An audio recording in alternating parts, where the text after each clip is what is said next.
Hello and welcome to another edition of City Beat. We are your central source of news and information for the city of Rocky Mount. I'm your host, Tamika Keenan Norman, and welcome to a show all about new events and initiatives and happenings within the city of Rocky Mount. Coming up in just a few moments, Rich Warsinger, our Director of Energy Resources, is going to break down those overall rate decreases for electric and natural gas that you've been hearing so much about. Also, Alex Langley is going to be on the show to tell us all about holiday happenings at the Rocky Mount Senior Center. And Susan Ball, our special events coordinator, is going to tell us about all of the other holiday happenings like the Christmas parade and Winter Wonderland. So stay tuned for a fun and very informative show. More of City Beat is coming up next. Did you know that a total of 152,800 people live in Nash and Edgecombe counties? That's a larger population than High Point or Wilmington.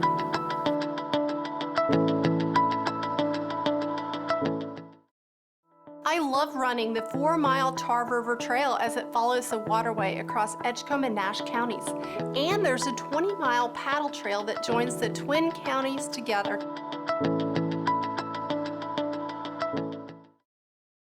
No, I wasn't happy when people said I had junk in my trunk.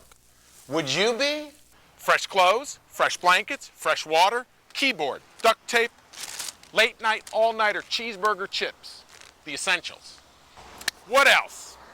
Christmas tree stand, golf clubs, a mattress,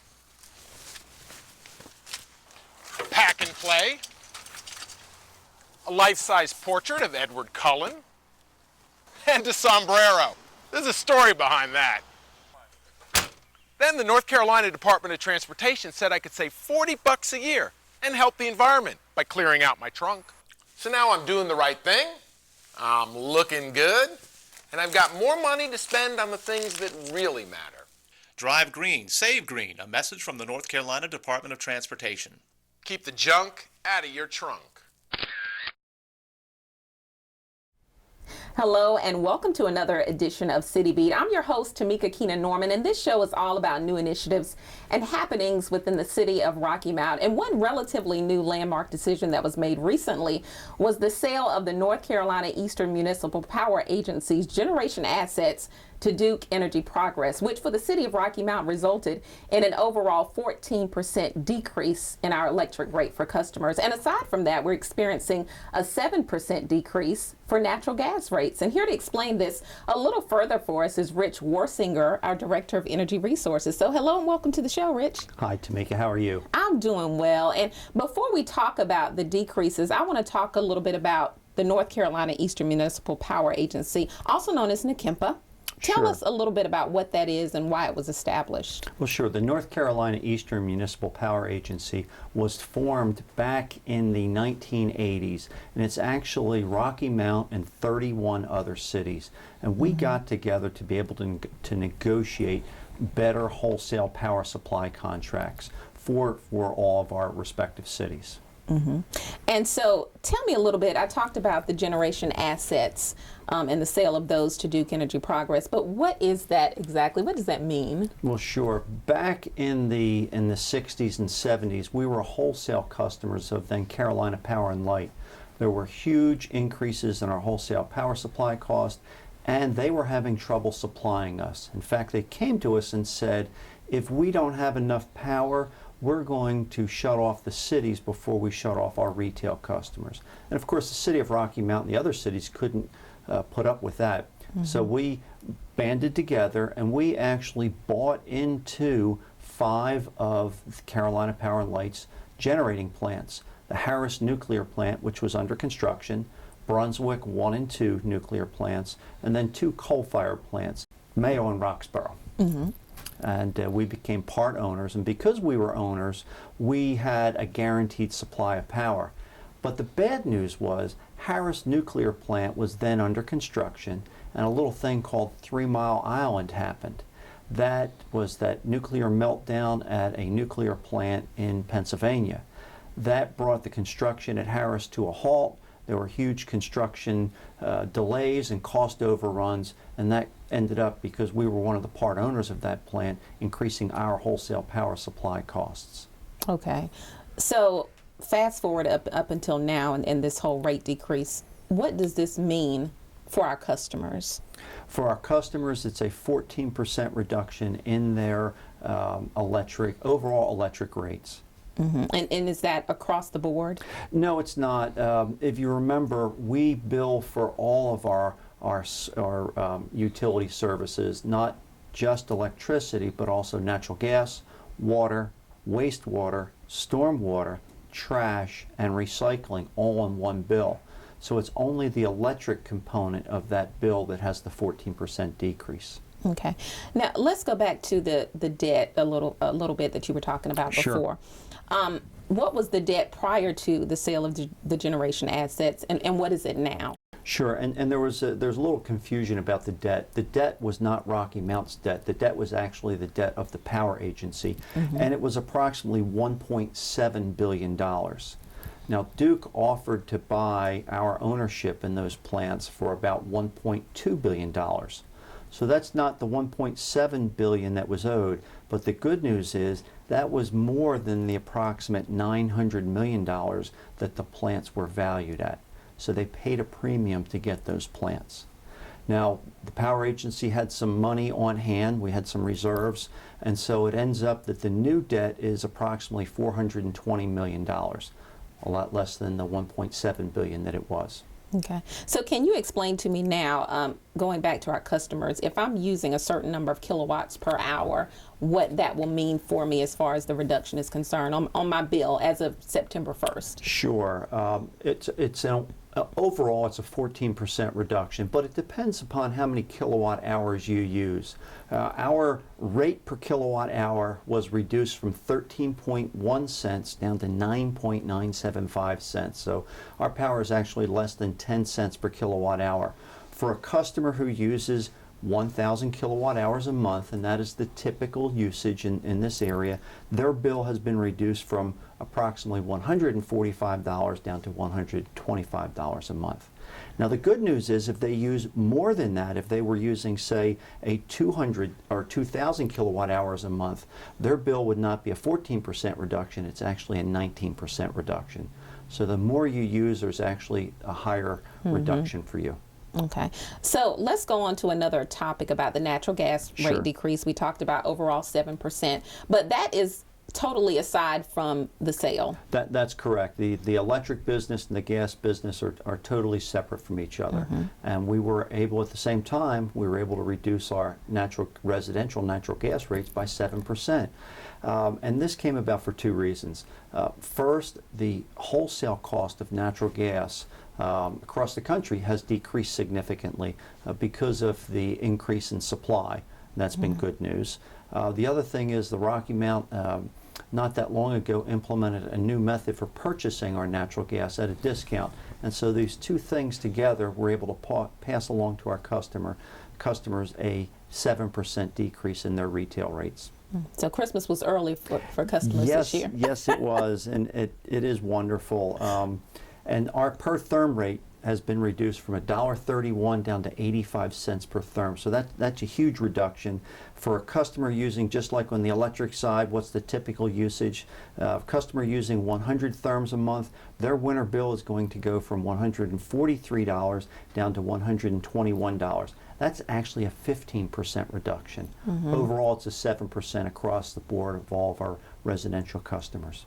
Okay, and I do want you to break down the whole facilities charge aspect of this too. What is it, and what's the purpose of having that facilities charge? Sure, there's actually two components of both the electric rates and our gas rates. One is the facilities charge, and the other is the per unit charge, per unit of energy, whether it's per kilowatt hours in electric or per therm in gas. The facilities charge is a flat monthly fee, and that's equated to what the cost is to provide that service, whether it's the electric service to your home or the gas service to your home. That's the cost to install the pipe or install the wires, install the poles, the cost for our employees' salaries and benefits, etc., to provide that to you. By increasing that facilities charge to what actually the cost is, that has allowed us to greatly reduce our per therm and our per kilowatt hour charge. So what this means is if you're not using much power or you're using a lot of power, you're still paying what the cost is to get that power to you and what our cost of that power is. So it is more fair to all of our customers. Okay. Is there anything else you want to add, Rich? Because I think you've done a great job in breaking down a kind of complex topic. Yes, Tamika, you know, a lot of people have worked long and hard on these electric and gas rate reductions. This includes the staff at Electricities, it includes our local elected officials, it includes our state elected officials, and it includes our employees here at the City of Rocky Mount. I hope that if you have a chance, you'll thank them. And the other message is that all we did was sell our generation assets. The city will continue to own and operate its electric system. We'll continue to own and operate our natural gas system. It'll still be our employees who are your friends and your neighbors who will continue to respond to your homes, and you'll see them out working on our streets. Well, thank you so much for explaining this to us, Rich. You're welcome, Tamika. All Thank you right. for having me on your show. All right. And thank you as well for tuning in to City Beat. We're going to be right back, and we're going to speak with Alex Langley about things happening at the Rocky Mount Senior Center. You're watching City Beat. I'm Tamika Keenan Norman.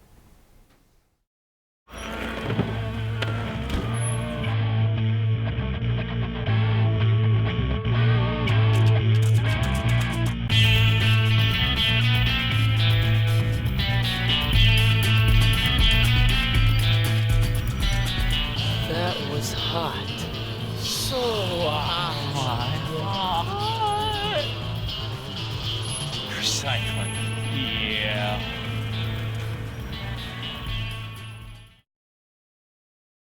If you know that last year over 100,000 folks saw a play, attended a concert, or visited a museum in Nash and Edgecombe counties, give yourself a round of applause.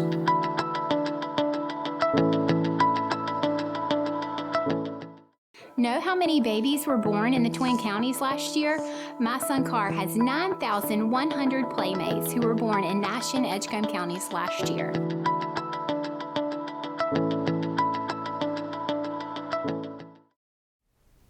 Hello and welcome back to City Beat. I'm your host, Tamika Keenan Norman, and during this time of the year, folks get really excited because it is the holidays. And our seniors, you can add them to the bunch because they're excited too. A lot of holiday happenings at the Senior Center, and Alex Langley, the Senior Center Manager, is here to speak with us about it today. Hello, Alex, and welcome back to City Beat. Good to be back. Good Yeah, to be very back. familiar face. And lots of things going on at the Senior Center. One of the bigger events, I believe, is your Senior Christmas Gala. Tell me a little bit about that and why it's become such a huge event for the city. It's just it's our basically a way to kick off the holiday season for the seniors. We've been hosting it at the Gateway Center, and we'll have to be there again this year. And it's just I really model it after what they do in Raleigh. It's the Capitol Broadcast, just a big holiday event for all the seniors here. Buffet lunch, entertainment. We have a guest speaker coming, and it's just a really good chance to kick off the holiday season and just get them all in the mood. And the date and time? The date on it is going to be Monday, December 7th. Yes, Monday, December 7th at the Gateway Center. And what was the time time again? of it is 11 a.m. All right, and it's usually a couple of hours or so? Yeah, we'll go 11 o'clock we'll start, a little welcome and then lunch, and then we'll have our entertainment and our guest speaker. And the really cool thing about this year is that our entertainment, our musical entertainment is actually some of our very own seniors. We have what we're going to do is called Will and Dave, and they're one group coming, and we have Conrad Bastian, and both of them were participants in our Silver Follies program back in May for Down East Senior Games. So we're trying to highlight some of the talents of our very own seniors. And we got another one that could be a surprise guest, but it's not confirmed right now. But with two performances and the guest speaker, which is Amy Paschini with Our State Magazine. And she's actually the marketing director for Our State Magazine. So she's going to come in and talk about her travels and things. And it should be very, very exciting. So we always try to find a big splash for our guest speaker. You know, we've had Scott Mason, the Tar Heel Traveler, and Diane Wilson, and Chris Holman from Channel 11 News. So we would try to go in a different direction. We thought that a lot of my participants, I feel, read Our State Magazine. I'm a big reader of Our State Magazine, and just trying to kind of highlight the area. Hopefully she'll have some, I'm trying to communicate with her right now, but hopefully she'll have some stories of here in Rocky Mount of her experience and stuff. So we're really excited about that.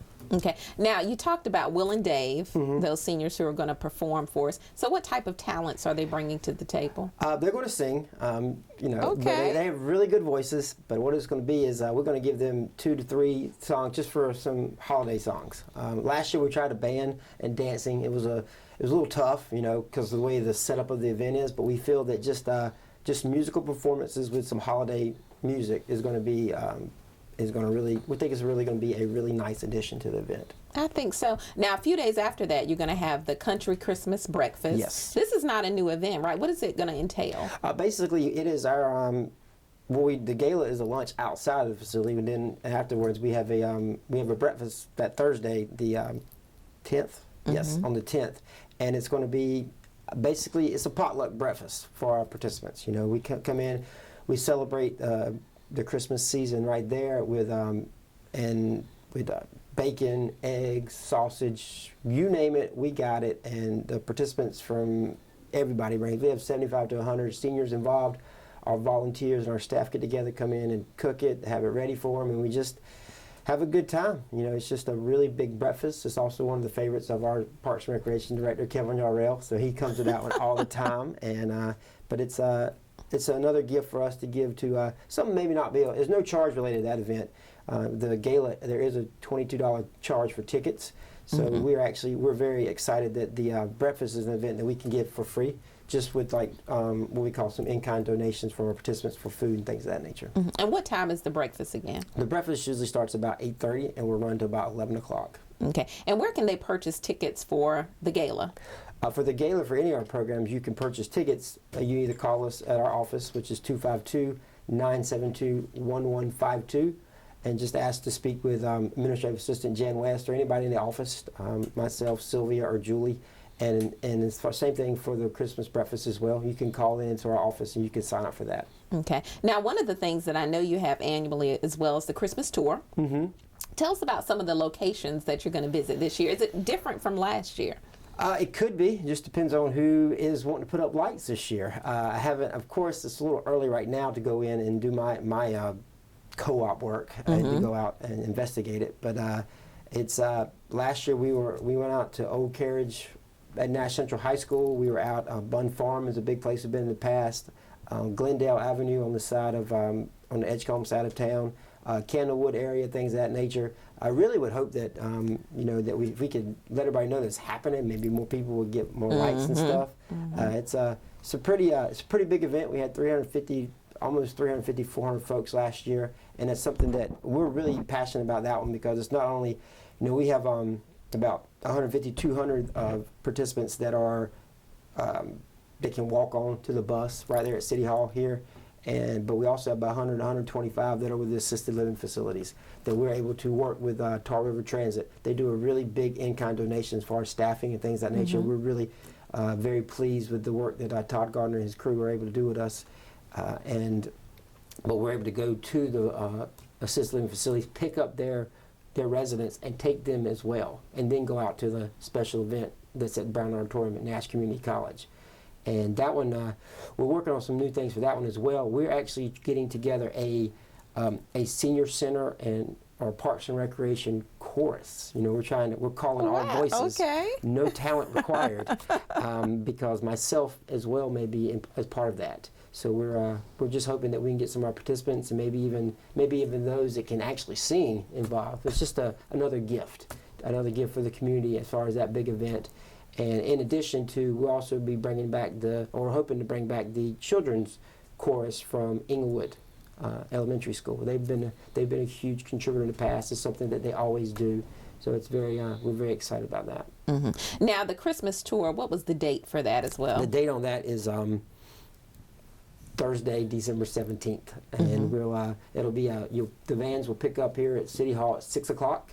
We'll ride around, tour the lights from about 6 to 7:30, and at that time we'll make our way over to Nash Community College. And that event is just it's a huge undertaking with volunteers, participants, and everything. So we are There's a lot of groups that we work with that we're very, we're very happy that they're able to give for that event.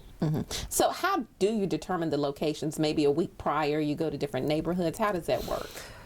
That's pretty much it. I'll go around and we'll go out and scope the area. Somebody knows there's some good ones. There's a lot of them they're pretty much always there. They're set and they've been there for a while. We hope that there's some new ones. Actually, last year I arrived a little bit late when I was leading the buses, so I got back a little bit late to the Brown Auditorium. So I'm gonna have to adjust the route somewhat just to make sure that we're not running over time. And so it's but yeah, going out and just see what I can find. And I think my wife and I went out last year, took our little girl Lennox around with us, see if we could find some lights in some areas. And if it was wowing her, we figured it would wow everybody else. All right, that sounds good. And you describe seniors as anyone, what, 55 and up? 55 and older. Okay. Anything else you want to add, Alex? That's a lot of stuff going on for the holidays. Well, not really. I mean, there's we're always trying to do new stuff, and the Christmas chorus and the different musical talents are things that are brand new this year, and we're just we're always excited this time of year. We have a really good time with the events that we put on, and all of them have been around for a long time. And we're just looking forward to kicking off another holiday season and just being a part of the Parks and Recreation holiday happenings. All right. Well, thank you so much, Alex, for joining us again on City Beat. You're welcome to come on anytime. And thank you for tuning in as well. Don't forget, all of our holiday happenings are also listed on the website at RockyMountNC.gov. And Alex, what's that number again if they want tickets for the Christmas Gala or some of the other events? They can call the front desk at the Rocky Mount Senior Center. It's going to be 252-972-1152. All right. So coming up next, Susan Ball, our special events coordinator, is going to join us, and she's going to tell us about all of our other holiday happenings. So definitely stay tuned. You're watching another edition of City Beat. Know why the Twin Counties was named the most charitable area in North Carolina? It's because the generous folks of Edgecombe and Nash gave $120 million to charities last year. Do you know how many children play in teams in the Twin Counties? Well, 2,500 kids are learning to be good sports in athletic leagues all across Nash and Edgecombe.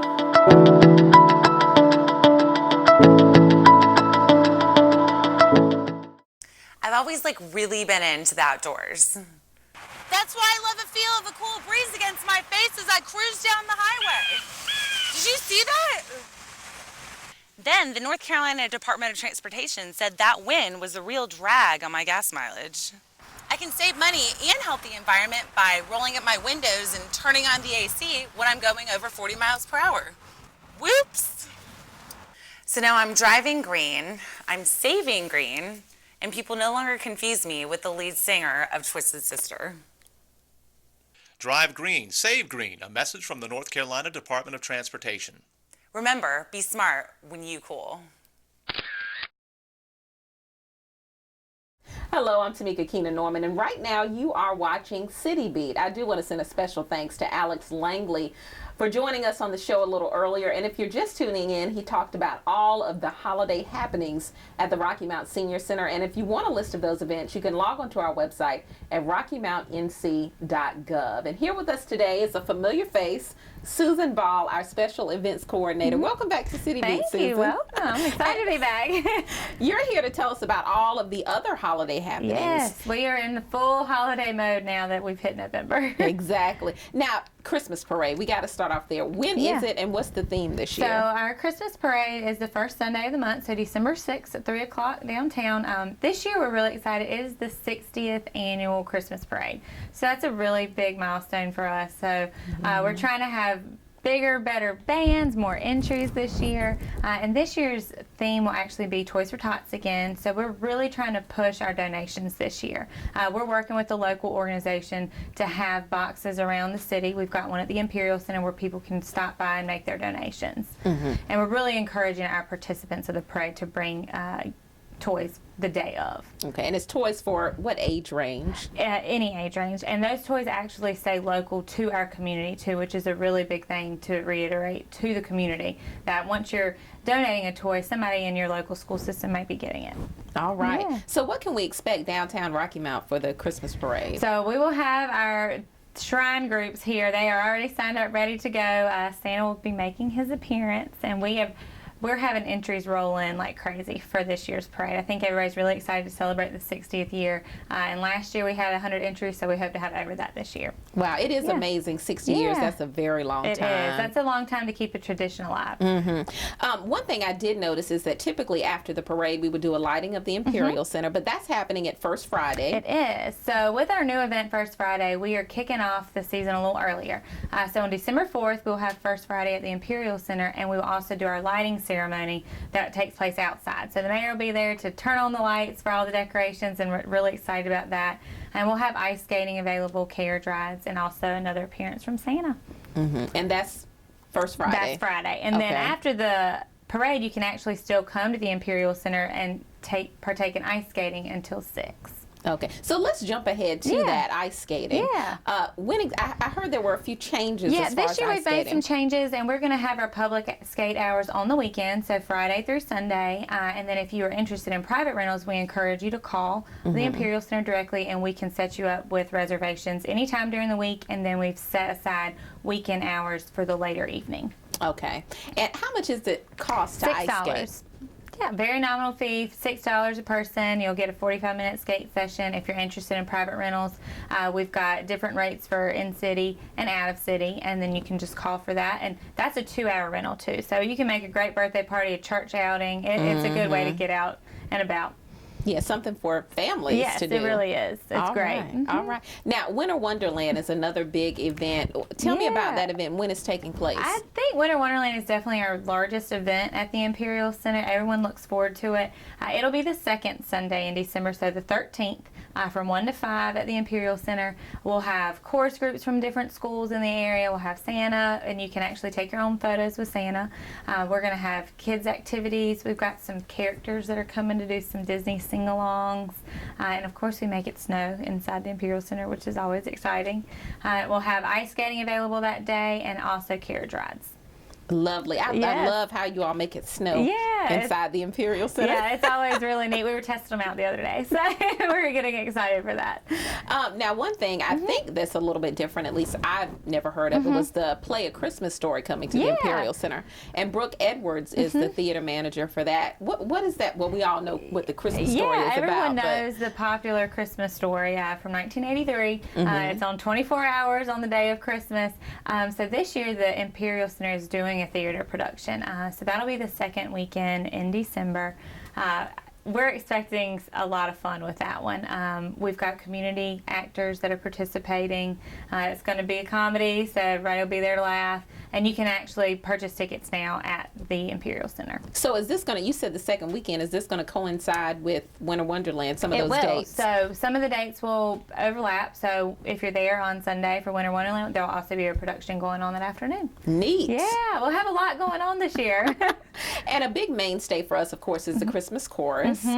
When does that start? That is the first weekend in December. So that's an annual event at the Imperial Center full of community members that participate in that annually, and they will take place the Friday, Saturday, and Sunday, the 4th through the 6th. All right, so a lot of things: Christmas Chorus, Christmas Story, ice skating, Christmas Parade, Winter Wonderland. Lots of programs going on at the Imperial Center. Anything that I missed? I think we've got it covered. We're just inviting everybody to come out to the parade again this year, hopeful for good weather, and come on out to Winter Wonderland. Okay, what about admission prices? We talked about ice skating. Yeah, ice skating has a fee of $6. Winter Wonderland, the admission is free that day, so you will get to partake in lots of activities going on in the museum. The museum is free. The chorus groups, letting it snow. A couple of other activities do have a small fee, which is just the ice skating and the carriage rides. So you can take your photo with Santa completely free, so it's a great time to come out. And I'm sorry, carriage rides, where are we riding? They take a loop in downtown Rocky Mount, so it's a really good time to see. So the Friday night for First Friday will be an evening ride, and then for Winter Wonderland you can see it during the day. All right. Well, yeah, I'm excited too. Yeah. Thank you so much, Susan. Thank you for coming on the show. It's Susan Ball Phelps, right? Yep. I'm sorry. Okay. So Susan, thank you so much for being a part of City Beat. Thank you for tuning in as well. And if you missed any of those events that Susan talked about, log on to our website at RockyMountNC.gov for all of our holiday happenings. And we look forward to seeing you. Thanks for tuning in to another edition of City Beat. We'll see you next week.